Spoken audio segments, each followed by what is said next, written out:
Who doesn't love some trusty blue jeans?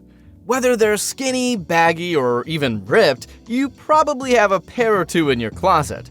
A staple for casual wear. But have you ever wondered how these iconic pieces of clothing are made? It's denim, yes, but how does fluffy cotton get turned into the rugged, comfortable jeans you love to squeeze into?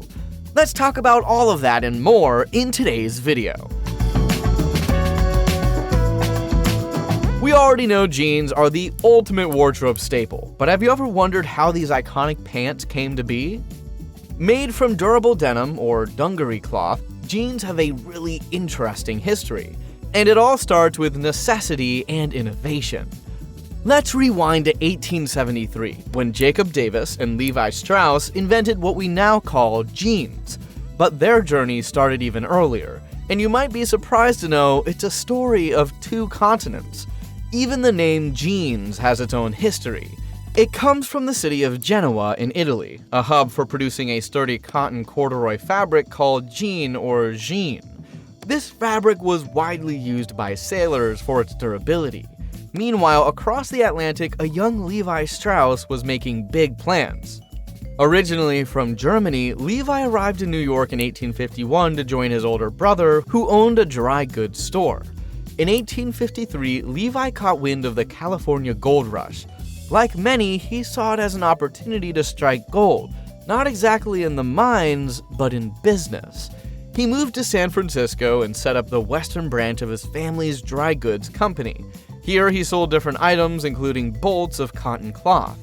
Among his many customers was Jacob W. Davis, a talented tailor based in Reno, Nevada. Jacob specialized in creating functional goods like tents, horse blankets, and wagon covers catering to the rugged needs of the time. But it wasn't until one fateful day that his life and fashion history changed forever. One of Jacob's customers came to him with a request. He wanted a pair of pants tough enough to endure hard labor. Jacob reached for denim he'd purchased from Levi Strauss & Co. To make the pants even more durable, he reinforced them with copper rivets at the stress points, pockets, and flies where pants tend to tear the most. The rivets worked like magic, and the pants became a hit among workers. Seeing the potential, Jacob decided to patent his design. But here's the thing, he didn't have the financial means to file the patent himself. That's when he turned to Levi Strauss for help. Jacob wrote Levi a letter, outlining his invention and suggesting a partnership. Levi, recognizing the genius of the idea, agreed. Together, they secured the patent in 1873, and the modern blue jean was officially born. But the duo's innovation didn't stop there. With the growing demand for their sturdy workwear, Levi and Jacob opened a larger factory to produce jeans on a bigger scale. At first, jeans were solely designed for miners, farmers, and laborers, basically people who needed reliable clothing for tough jobs. But things changed over time. Jeans transcended their humble beginnings to become a cultural icon. Now, you'd see them on everyone, from rebels to rock stars and everyone in between. The partnership between Levi Strauss and Jacob Davis not only gave birth to a fashion staple, but also revolutionized workwear. Jeans have changed in style, fit, and purpose over the years, but they still hold on to the practicality and durability they were known for. Today, when you slip into a pair of jeans, you're wearing a piece of history. Now, let's look at all the steps it takes for you to finally find the perfect pair. The journey begins in sprawling cotton fields in regions with warm climates such as the United States, India, China, and Egypt. Cotton plants are grown and carefully tended until their fluffy white balls are ready for harvest. These balls are then picked by hand or machine, depending on the farming methods used. Cotton is prized for its softness, durability, and breathability, making it the perfect base material for denim. But not all cotton is created equal. Long staple cotton fibers, which are longer and finer, are especially valued for their strength and ability to create smoother, more durable fabric. Denim manufacturers often source the highest quality cotton to make sure their jeans can withstand years of wear and tear. Once harvested, the story of cotton takes a turn. First stop, the ginning factories. Here, powerful ginning machines separate the cotton fibers from the seeds and any leftover plant debris. It's like a big cleanup session for the cotton. The freshly cleaned cotton is then pressed into giant bales and shipped off to spinning mills. At the mills, the cotton fibers are carefully combed, straightened, and twisted into yarns of varying thickness. The twisting process isn't just for durability. It plays a crucial role in shaping the texture and weight of the denim fabric. But spinning cotton into yarn isn't a new concept. Before the Industrial Revolution, this was all done by hand. Thankfully, technology has stepped in. Today, two spinning methods dominate the denim world. First up is ring spinning, which dates back to 1828. This classic method creates yarn that's soft and slightly uneven, giving denim its signature high-contrast fades. Those dramatic fades, denim lovers can't get enough of them. Fast forward to 1963 and we got open-end spinning, the modern alternative. It's faster, cheaper, and produces a more uniform, slightly hairy yarn. While it's efficient, open-end denim doesn't quite deliver the same contrast when it fades, and it's less durable than its ring-spun counterpart. Despite their differences, both spinning methods share a few key characteristics: the thickness, texture, and twist of the yarn. Premium denim brands often lean towards superior spinning techniques, investing in high-quality yarns for that signature look and feel. Some of the best mills in the world, especially in Japan and Italy, have earned a reputation for crafting top-tier denim yarns that stand out. But what about stretch denim? This is where things get even more interesting. To create stretch denim, a synthetic elastomer is added during the spinning process. When done with ring spinning, the stretch material is spun directly into the core of the yarn with cotton fibers wrapped snugly around it. This combination makes sure you get the soft, natural touch of cotton along with a little extra stretch for comfort. Stretch denim is a game changer for jeans. It offers more flexibility and makes jeans more comfortable to wear. But like everything else, it's not perfect. There are trade-offs, and understanding them helps you appreciate your favorite pair of jeans even more. Denim's signature blue hue isn't just a coincidence, it's all thanks to the magic of indigo dyeing. This ancient dye stuff has been around for millennia. In fact, in 2016, a 6,000-year-old scrap of indigo-dyed fabric was unearthed in Peru.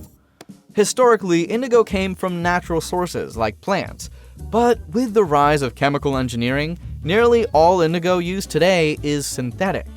This shift allows for consistent production, making sure we never run out of that unmistakable denim blue. The journey to achieving denim's color involves a methodical process. It starts with repeatedly dipping yarns into indigo baths and then exposing them to air. This technique, called rope dyeing, enables the indigo to oxidize, locking the vibrant blue onto the yarn. To make the dye stick, it's first dissolved in water, transforming it into a soluble state. Once the yarn or fabric emerges from the dyeing vat, oxidation kicks in, binding the color to the fibers. Here's the twist: the dye doesn't soak all the way to the core. Instead, it stays on the surface, creating what's called a ring dye effect. This unique characteristic is what makes jeans so special. As time goes by and the outer dye wears off, the undyed core starts to peek through. This gradual fading is what gives jeans their signature worn-in look. What makes indigo-dyed yarn truly unique is its imperfection. Because the dye doesn't penetrate the yarn's core, each strand has a white center. While indigo dominates the denim world, there's another player in the game: sulfur dyeing. Introduced in the 1970s as a cost-effective alternative, sulfur dyeing now has a creative role in denim production. It's often used to add tops and bottoms to indigo-dyed yarn. You get distinct casts that give denim more depth and character. Weaving gives denim its signature durability and look. Once dyed, the yarns are ready to be interlaced into the fabric we all recognize. So, denim owes its toughness to its unique weaving pattern. two sets of yarn are intertwined at a 90-degree angle. For that classic denim look, with blue on the front and white on the back, the vertical warp yarns are dyed, and the horizontal weft yarns are left undyed. The warp threads are interwoven with the weft threads in a twill pattern. This twill structure is what gives denim its diagonal ribbing, a hallmark of the fabric. The most common type of denim weave is the 3x1 twill, meaning 3 warp threads cross over each weft thread. You see a subtle diagonal line that can run left or right. Plus, denim weaving comes in 2 main styles, each with its own charm and story. Selvedge denim is the OG of weaving. It's crafted on traditional shuttle looms at a slower pace, making the fabric tighter and stronger. The slower speed also allows for richer fades over time, which is why denim aficionados swear by it. Selvedge edges are clean and often have a colorful stripe running down them, visible when jeans are cuffed. A detail that connoisseurs love for its history and aesthetic. Selvedge denim's production relies on 3 key motions. Shedding is separating warp threads, picking is inserting the weft thread, and battening is about pushing the weft into place. The picking step done slowly on shuttle looms is what sets selvedge apart from modern methods. Wide goods denim is the modern alternative woven on high-speed looms. It's faster and more cost-effective, but it doesn't have the iconic selvedge edge. While wide goods denim lacks some of the artistry of selvedge, it's still durable and used a lot for everyday jeans. You might think this doesn't matter, but the weaving technique affects more than just the cost.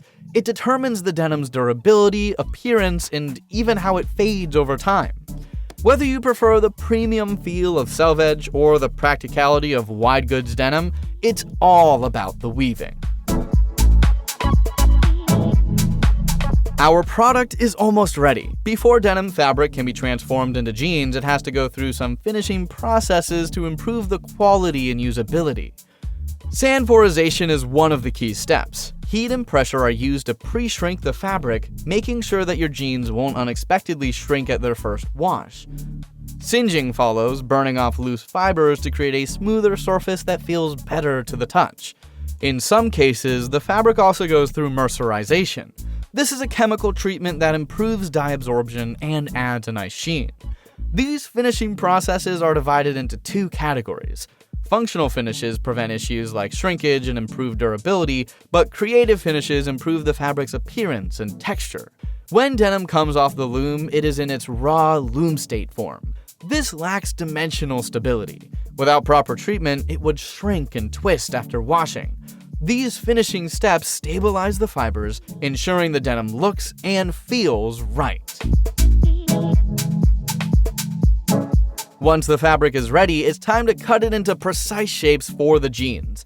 Layers of denim are stacked, sometimes as thick as 100 layers. Then industrial cutting machines slice through them with precision. Each layer follows a pre-designed pattern that includes all the pieces needed for a pair of jeans: front and back panels, waistbands, pockets, and belt loops. Precision is key here. Even small mistakes can lead to wasted fabric, which affects costs and efficiency. Now, the real magic happens: assembling the pieces into wearable jeans. On sewing lines, skilled workers carefully stitch the panels together, attach pockets, sew zippers, and create those iconic double-stitch seams. One standout feature: rivets.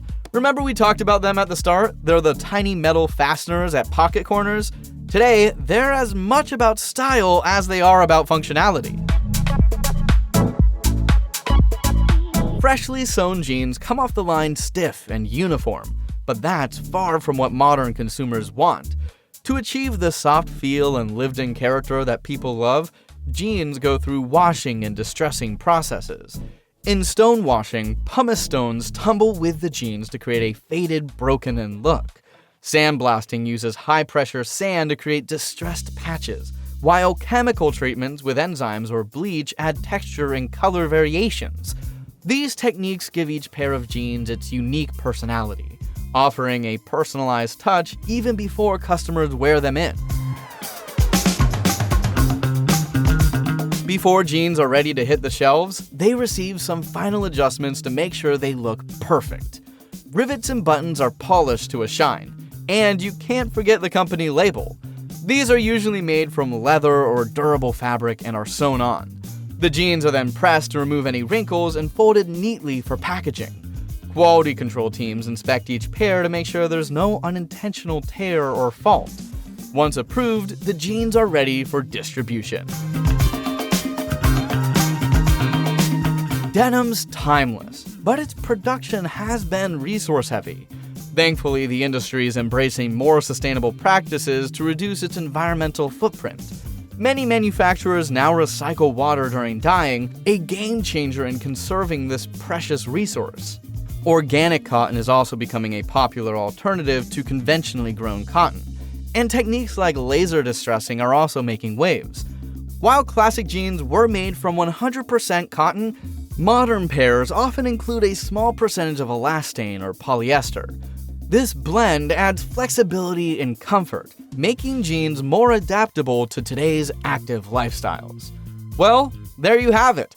If you liked today's video and want to know more about how your everyday items are made, check out our channel. Until next time, thanks for watching.